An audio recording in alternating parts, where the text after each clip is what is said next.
birthday nga ni tatay, kaya dinala ko sila dito sa Maynila kasama ang mga bata after ng kanyang confinement. So, nag-ikot-ikot kami, pinasyal namin sila.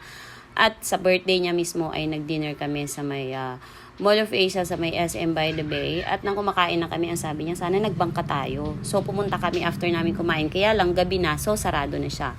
So, ang ginawa namin, bumalik kami the following day para mapagbigyan ng kanyang hiling. At ayan na nga, ang ticket ay 200 pesos. Pero dahil nga senior citizens na sila, meron silang discount. 160 yata bawat isa ang binayaran ko. So, pag akyat mo dun sa may bangka, meron kayong tagi-isang vest.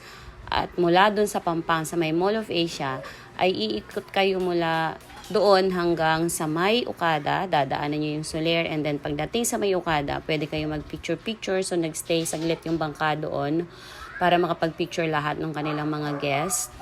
At pinicturean ko na rin sila nanay. At ang ganda-ganda ng view dahil saktong sunset na siya. So, perfect yung view habang nagku-cruise kami. Balit 20 minutes lamang yung isang biyahe. Pero maganda rin, nakapag-enjoy din kami, lalong-lalo na nung nagtitake na ng pictures. Kasi kitang-kita mo talaga yung view ng Okada. At bumalik na nga kami doon. Siyempre, sana nag-enjoy si tatay dahil yun yung kanyang gustong gawin. Ayan, may mga nagtitake ng pictures, yung mga attendant ng boat, nagpakuha na rin kami at pinicturean ko na rin sila, tatay at nanay. Din lang, thank you.